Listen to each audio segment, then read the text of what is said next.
saya tidak berbicara bahwa oh jangan di stop, tidak. Tetapi harus dicarikan solusi. Ya kan?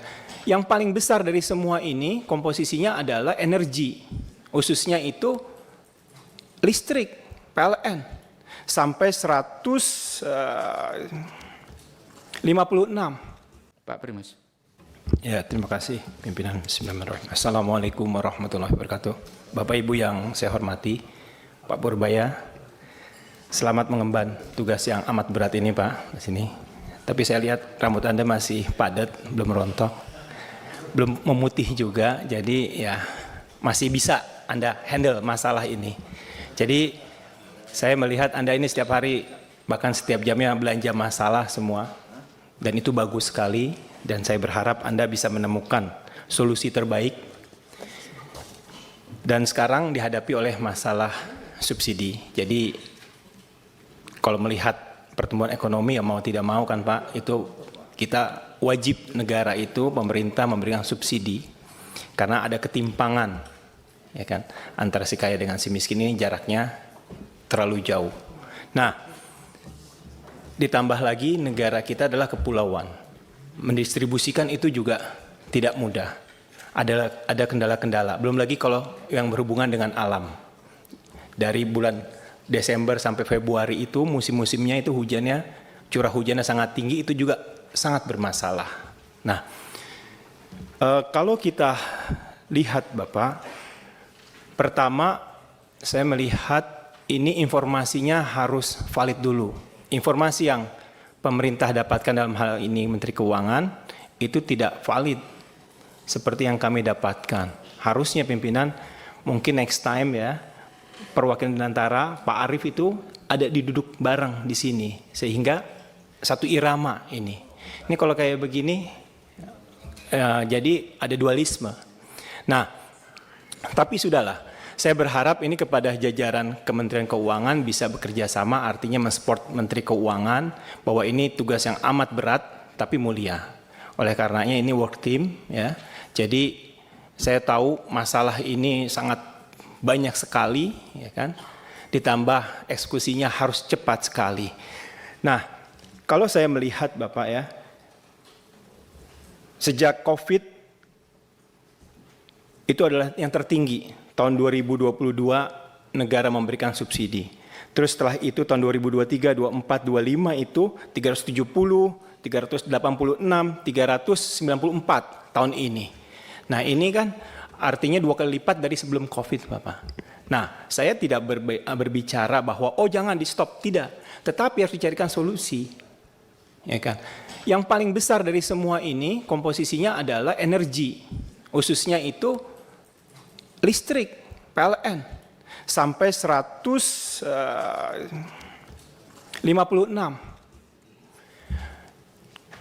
Kita selama ini tidak mendengar solusi dari pemerintah. Solar cell Pak, di negara-negara lain itu sudah ada. Tapi ironisnya di negara kita itu dijualnya itu yang termahal Pak. Nah, Anda mau mengucurkan itu yang 200 triliun itu ya buat sektor real. Saya rasa itu bisa Pak dibangun. Teknologi dari luar, nah ini Anda tinggal arahkan. Dan dikasih insentif Pak. Pajaknya seperti itu dan lain-lainnya. Kalau sekarang Pak kayak saya sudah sempat Pak, saya pribadi ya mencontohkan, saya ingin gitu membeli solar cell. Tapi harganya Pak, itu sama bayar bulanan listrik Pak. Saya tidak dapat subsidi Pak. Bayar listrik itu baru ketemu 30 tahun Pak. Dengan catatan itu solar cell-nya itu tidak rusak selama 30 tahun. Kalau 10 tahun oke. Nah ini menurut saya harus dicarikan solusinya Pak. Jadi terus juga yang berikutnya yang kedua adalah soal tadi seperti kawan-kawan katakan tepat sasaran. Nah inilah masalah klasik kita Pak. Selalu. Walaupun tadi Pak Idrus juga mengatakan sebagai rakyat Indonesia semuanya boleh saja mendapatkan menikmati subsidi itu. Tetapi kan ada prioritas Pak. Nah ini dia. Nah sistemnya ini yang tidak canggih menurut saya. Teknologi sudah canggih ya. Semua masyarakat sampai pelosok itu sudah punya smartphone. Walaupun cara menggunakannya tidak begitu paham. Tapi kan sistem barcode bisa diberikan. Ini kan bisa dibangun Pak. Kris aja bisa Pak. Sampai bawah itu bisa bermanfaat, mereka tahu menggunakannya. Nah ini bagaimana caranya tabung melon itu yang 3 kilo itu pakai barcode kepada siapa? Kalau saya beli pakai barcode kayak begitu tidak bisa. Nah ini penting, ini salah satu contohnya. Terus yang berikut yang ketiga nih Pak. Ini kan sekarang harga minyak dunia masih di bawah 70. Saya mau nanya ke Menteri Keuangan yang baru ini, bagaimana kalau menghadapi kayak akhir tahun itu? Misalnya sampai $90. Ini kan membengkak semuanya. Ini menurut Pak Purbaya ini apakah masih ada fiskalnya masih aman mempersiapkan dan lain-lain. Karena ini tidak bisa di stop. Ya saya berharap kita bisa mencari solusi yang terbaik dan saya berharap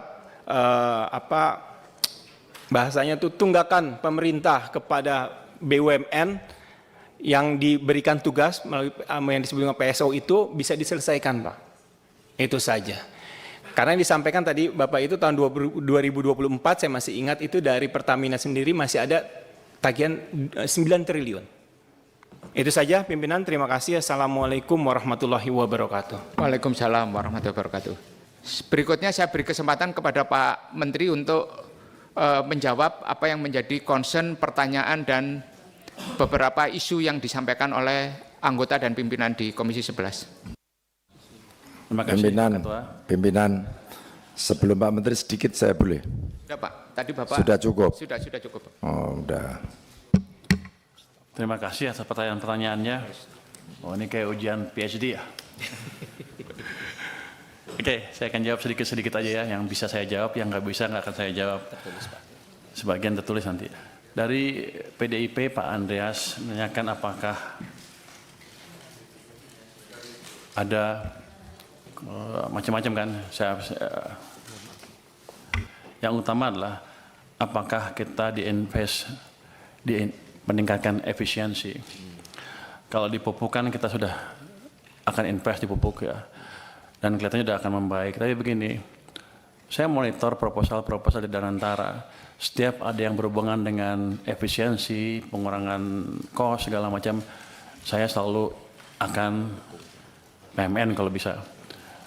Tapi sampai sekarang juga proposalnya juga nggak terlalu jelas-jelas amat. Jadi kelihatannya nih arena Anda diskusi dengan Danantara semalam dijadikan ajang curcol Danantara ke Anda ya, untuk menekan saya kelihatannya. Nggak apa-apa. Yang jelas gini tadi, apakah untuk energi terbarukan ada dari Pak ini kan jangka panjang sekali kan. Kebetulan saya beberapa minggu terakhir rapat dengan Pak Presiden dan Menteri SDM. Ada desain untuk membuat PLTS menggantikan listrik yang ada sekarang. Investasi cukup besar, bisa mungkin sekitar $75 miliar kalau jadi. Tapi pada waktu diskusi pertama saya melihat cost-nya masih tinggi, masih 9 sen dolar per kWh. Saya bilang kalau gitu sih subsidi saya nambah. Tapi mereka sedang berusaha terus dan kemarin sudah ada berita bagus. Pada saat sekarang harganya bisa 6 sen dolar per kWh.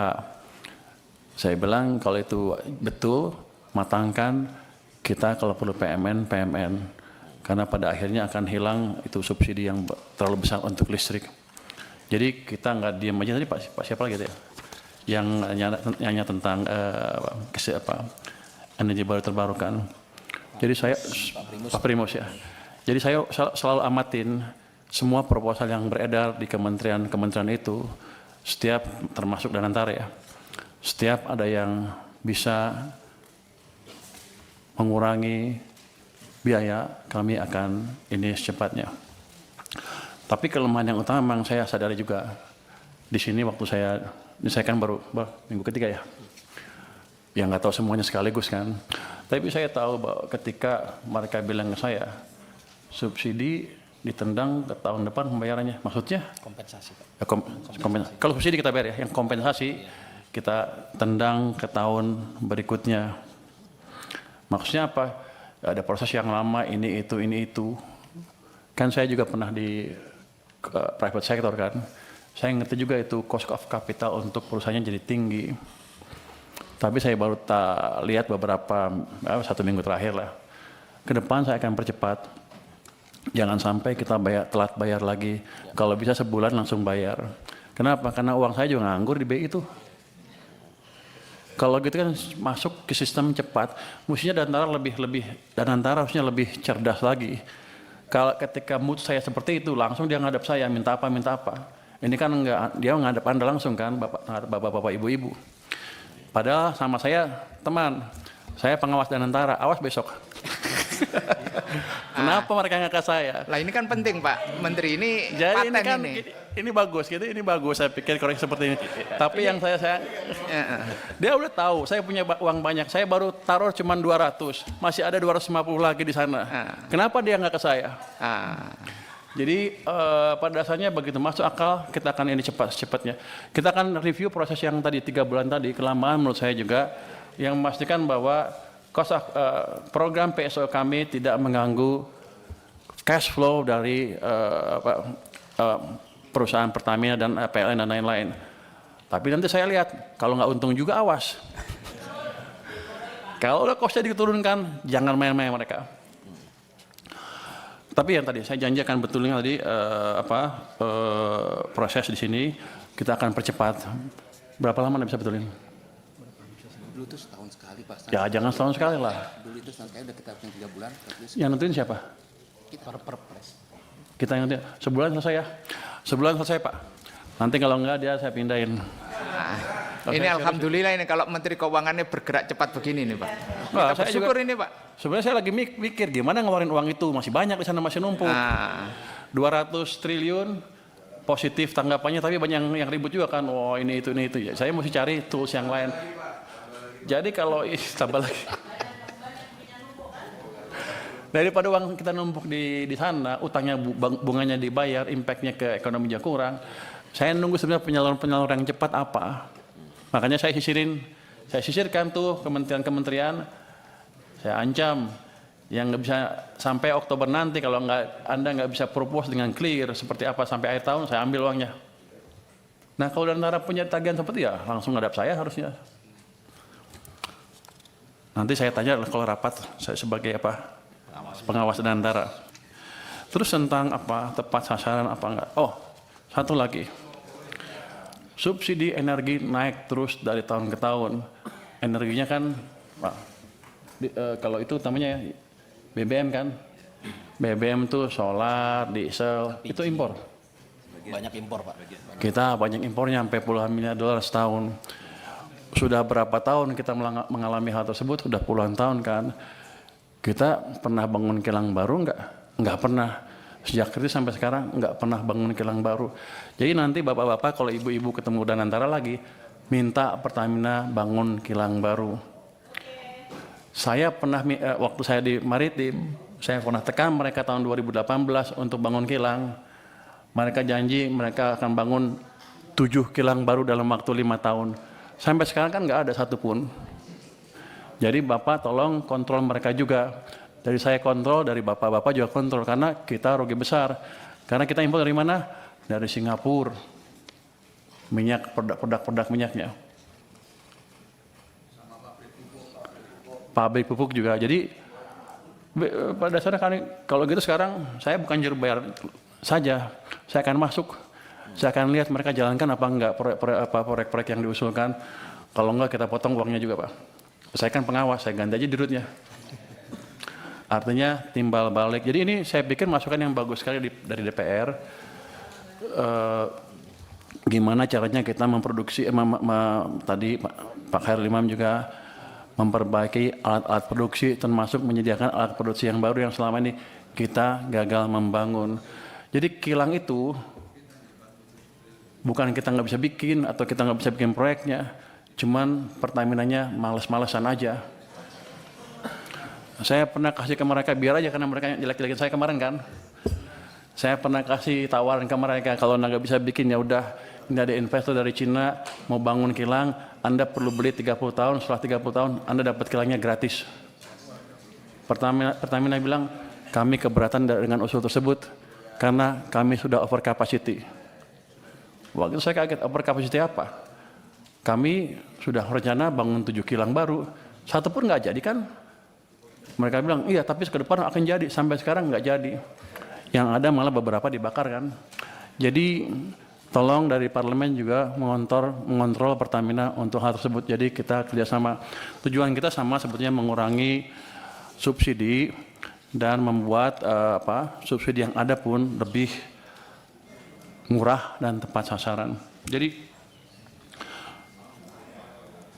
untuk subsidi gimana nature-nya?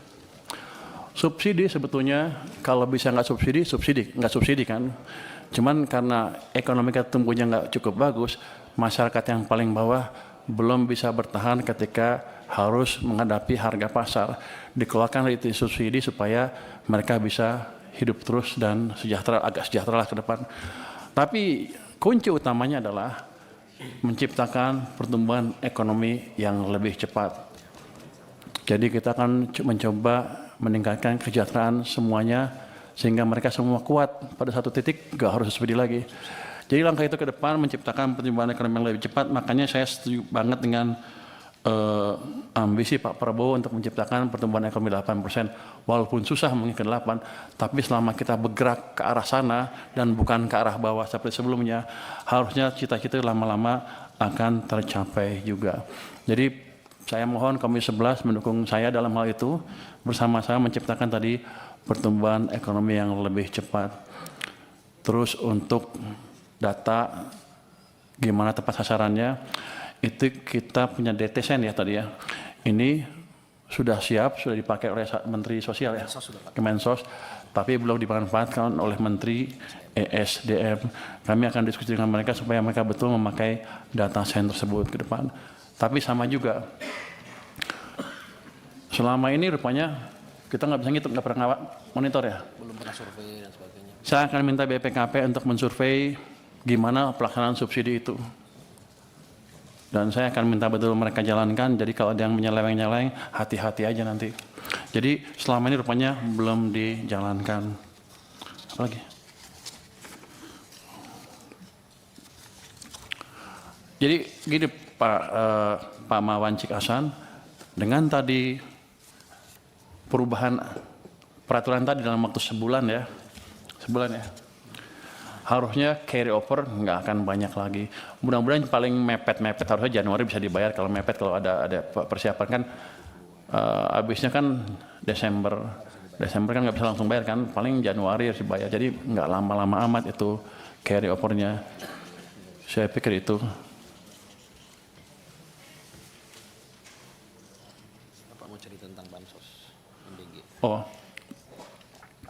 Ada tadi, tapi bukan dengan subsidi itu. Ada tadi Pak Mas bahkan sudah jelaskan bahwa ada 1.300 triliun rupiah sudah langsung ke masyarakat. Jadi subsidi seolah berkurang tuh nggak berkurang betul. Sebetulnya ada program-program pemerintah langsung menunjang kehidupan masyarakat. Ini tahun 2026 itu kuartal. Subsidi kompensasi energi belum sepenuhnya tepat sasaran. Ini ada bansos 133,5 triliun, ada MBG 335 triliun, ada subsidi kompensasi energi 429,4 triliun. Jadi selain subsidi itu, let's say, yang itu jangan hitung lagi kompensasi. Jadi ada 130 dan 335 triliun yang langsung disampaikan ke masyarakat. Nanti itu kalau yang atas tadi memang kurang, kita akan bisa tambah sesuai dengan kebutuhan. Jadi kami tidak pernah merupakan beban yang dihadapi oleh masyarakat, utamanya ketika ekonominya sulit seperti kemarin. Mudah-mudahan ke depan semuanya bisa membaik lagi. Saya mohon dukungan dari Komisi 11 agar betul-betul fiskal kami betul-betul bisa menjadi shock absorber yang efektif ketika ekonomi sedang turun. Saya harus menjelaskan apa itu shock absorber. Kira-kira seperti kontrol siklikal. Kalau ekonomi lagi bagus ya mungkin masyarakat punya uang banyak, ya nggak apa-apa, belanja sendiri. Tapi kalau ekonomi sedang turun, pasti kan banyak pengangguran. Semua masyarakat akan terkena, yang atas sampai yang bawah ketika ekonomi turun. Tapi yang paling menderita adalah yang bawah. Ya kami perkuat subsidi atau dana bantuan untuk orang miskin dan lain-lain, termasuk menjaga tadi supaya misalnya harga BBM di pasar nggak naik terlalu tinggi, supaya ekonominya bisa tahan, dan kalau sudah recover atau global kondisi membaik sehingga harga minyak nggak terlalu tinggi, baru kami sesuaikan lagi harganya. Jadi sober kami adalah tadi counter cyclical, ketika ekonomi lambat kami kasih stimulus lebih, tapi ketika ekonomi tumbuh terlalu cepat atau cepat kami kurangi stimulusnya. Itu mungkin jawaban singkat dari kami, Pak. Terima kasih. Wassalamualaikum warahmatullahi wabarakatuh. Ketika ada sesuatu yang tidak benar, kita suarakan. Ya bagaimana semua terangin dia sedungu ini? Ini manusia pecundang yang sangat merugikan bangsa kita ini. Saatnya jadi member eksklusif di channel YouTube Official ID. Tantang lagi para dapat sumpah di atas Al-Quran. Dia pengen masuk TV. Konten-konten premium yang tidak tayang di TV. Live interaction. Halo pemirsa iNews, ini baru selesai. Emoji dan badge spesial. Reakses konten pilihan. Klik YouTube Official iNews. Join member hanya Rp10.000 per bulan.